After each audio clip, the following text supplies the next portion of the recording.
Hello everyone. आज का हमारा टॉपिक है सारणिक डिटर्मिनेंट।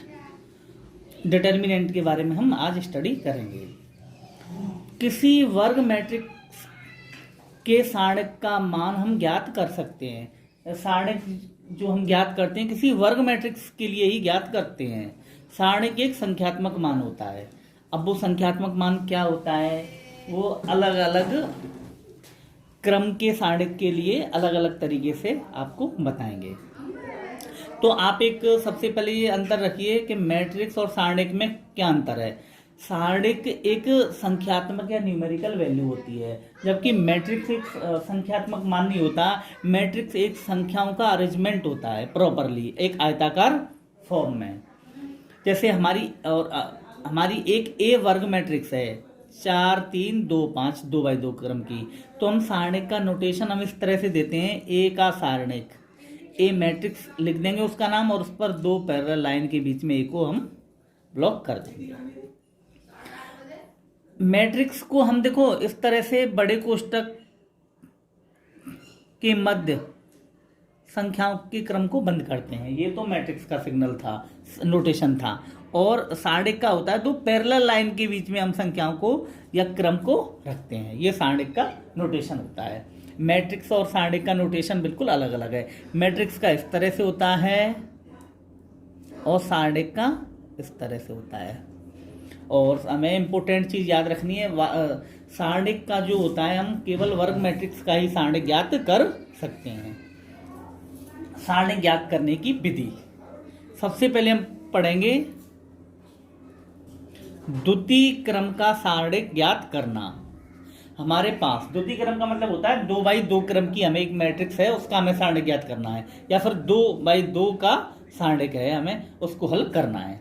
ये हमने इसको व्यापक रूप में लिख दिया, पहला एलिमेंट, दूसरा, तीसरा, चौथा, 2 पंक्ति हो गई, 2 स्तंभ हो गए, इसीलिए इसको हम द्वितीय क्रम का सारणिक कहते हैं।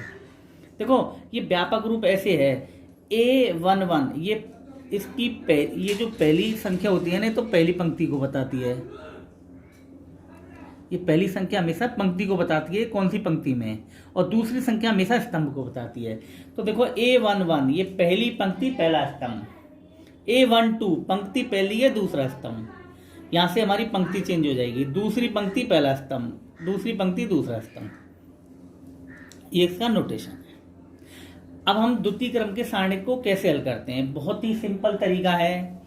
द्वितीय क्रम के सारणिक को हल करने के लिए हम मुख्य विकर्ण के अवयवों का गुणा करते हैं। हम सबसे पहले ये मुख्य विकर्ण होता है, तो मुख्य विकर्ण में अवयव है A11 और A22, उनका हमने गुणा किया। फिर हम हमारी तरफ से माइनस का चिन्ह लगा लेते हैं। फिर इसके अलावा दूसरा जो विकर्ण बचा उनके अवयवों का गुणा कर दीजिए, A12 A21 A12 A21, और इस तरह से इनको सॉल्व, इसकी जो वैल्यू है इसको सॉल्व कर लो, माइनस इसकी जो वैल्यू है इसको सॉल्व कर लो, और उसके बाद इसको सॉल्व कर कर जो भी वैल्यू आती है वो द्वितीय क्रम के सारणिक का मान प्राप्त होगा। इसको हम एक एग्जांपल की हेल्प से समझेंगे। हमने एक एग्जांपल लिया 4 3 2 5, ये 2x2 ऑर्डर का सारणिक है। इसको हम डायरेक्टली बोल सकते हैं द्वितीय क्रम का सारणिक। तो देखो द्वितीय क्रम के सारणिक को हल करने का मैंने तरीका बताया था।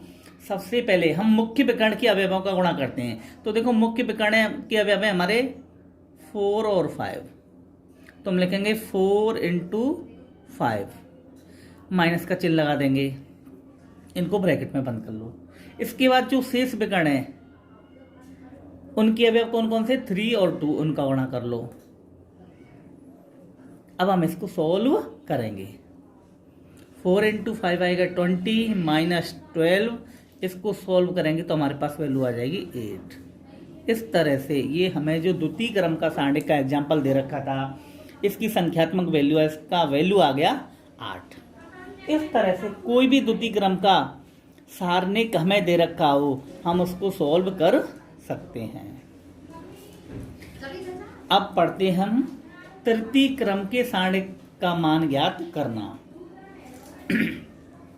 तो देखो हमने तृतीय क्रम का एक व्यापक सारणिक लिख दिया, मैट्रिक्स का सारणिक लिख दिया। A11, A12, A13, A21, A22, A23, A31, A32, A33, ये हमने लिख दिया। या कोई भी संख्याएं हो सकती हैं ये। तो देखो ये जो हम सारणिक के मान ज्ञात करने की विधि पढ़ रहे हैं ना, ये प्रसार विधि है। तो हम प्रथम पंक्ति के सापेक्ष ही प्रसार करते हैं, हम वैसे किसी के सापेक्ष कर सकते हैं। पहले इसको समझिए, फिर अपन और डीपली आगे पढ़ेंगे। तो देखो हम प्रथम पंक्ति के सापेक्ष प्रसार, इससे पहले मैं भी प्रथम पंक्ति के सापेक्ष किया और इसमें भी कैसे करेंगे। सबसे पहले हमें क्या करना है, प्रथम पंक्ति का पहला एलिमेंट लेना है। तो देखो पहला एलिमेंट हमने उतार दिया। अब पहले एलिमेंट उतारा है, इससे संबंधित देखो ये स्तंभ छोड़ दीजिए और ये कॉलम छोड़ दीजिए। इसके बाद हमारे पास संख्या बची A22, A23, A32, A33 और इसको 2/2 के एक सारणिक में लिख दीजिए A11 के मल्टीप्लाई या गुणा करने के साथ, ये लिख दिया हमने। फिर अगली बार हम माइनस का चिन्ह लेंगे और फिर ये हम दूसरा एलिमेंट उतार देंगे। जो भी दूसरा हम माइनस का चिन्ह लेंगे और हम दूसरा एलिमेंट उतार देंगे। ये ध्यान रखना है, हमें अगली बार माइनस का चिन्ह लेना है और दूसरा एलिमेंट उतार देना है। अब देखो दूसरा एलिमेंट ये लिया था हमने, इससे संबंधित स्तंभ को छोड़ दो और पंक्ति को छोड़ दो। तो हमारे पास देखो A21, A23, A31, A33। अब इससे संबंधित हमने 2/2 क्रम का सारणिक बना लिया। A21, A23, A31, A33।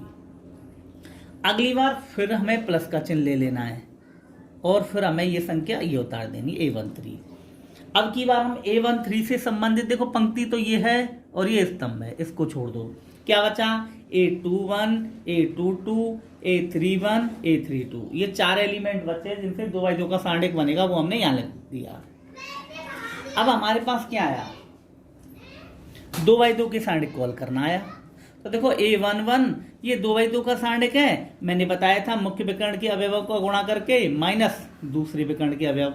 ऐसे हमने इनको सॉल्व कर दिया और इस तरह से फाइनली सॉल्व कर जो आएगा वो हमारा आंसर आ जाए। इस तरह से हम हल कर सकते हैं।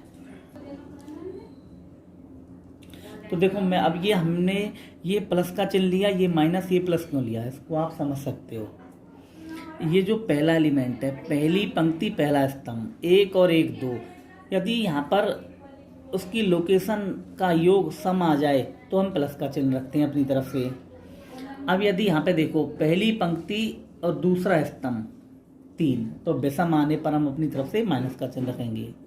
यहाँ पे देखो पहली पंक्ति तीसरा स्तंभ, 1 और 3 योग 4 आ गया, 4 सम होता है तो यहाँ पे हम प्लस का चिन्ह लेते हैं और हम सॉल्व कर देते हैं। इसको हम एग्जाम्पल की हेल्प से समझते हैं। हमने लिया एक एग्जाम्पल 3/3 क्रम का सारणिक का। तो देखो क्या होगा, ये हमने एक एग्जाम्पल ले लिया 1 2 3 4 5 6 3 5 6।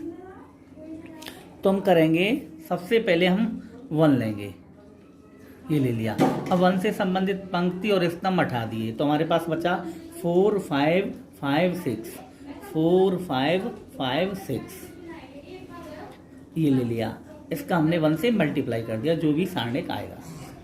अगली बार हम ये 2 लेंगे और हम पहले अपन माइनस का चिन्ह लेंगे फिर 2 रखेंगे।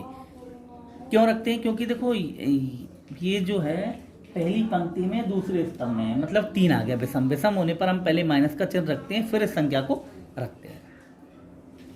इससे संबंधित पंक्ति छोड़ दो, स्तंभ छोड़ दो, हमारे पास आएगा 2 5 3 6 2 5 3 6। अगली बार हम लेंगे 3 ले लिया। 3 से संबंधित स्तंभ और पंक्ति 2 4 3 5, ये हमारे बच्चे, हमने ये उतार लिया।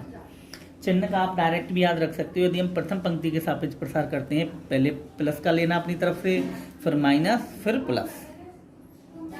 अब इसको हम सॉल्व करते हैं। ये हमने 1 लिख दिया।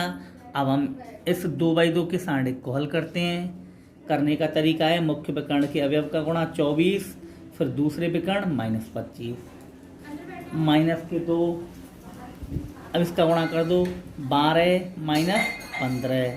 सिमिलरली प्लस के 3, 2 का गुणा 5 से करेंगे 10 माइनस 12, ये आ गया। इसको हम अब सॉल्व करते हैं। तो देखो 1, 24 में से 25 घटाएंगे -1 आ जाएगा। यहाँ पे -2 है, 12 में से 15 घटाएंगे -3 आ जाएगा। प्लस के 3, 10 में से 12 घटाएंगे -2 आ जाएगा।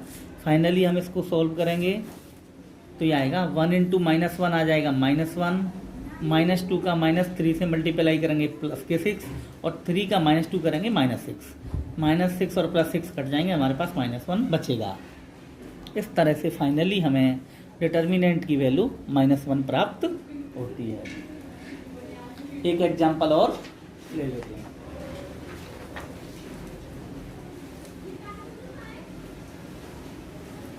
ये भी हमने 3/3 के डिटर्मिनेंट का एग्जाम्पल लिया है।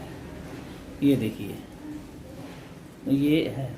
तो हम वही प्रथम पंक्ति के सापेक्ष प्रसार करते हैं। हमने सबसे पहले 2 लिख लिया, ये लिख लिया। हम सबसे पहले अपनी तरफ से प्लस का चिन्ह लिखेंगे, फिर जो भी पहले नंबर पे होगा उसको लिख देंगे। इससे संबंधित पंक्ति हटा दी, स्तंभ हटा दिया, बचे 6 - 5 0 1, 6 - 5 0 1। फिर हम अब देखो दूसरे नंबर पे हम पहले अपनी तरफ से माइनस का चिन्ह लगाएंगे।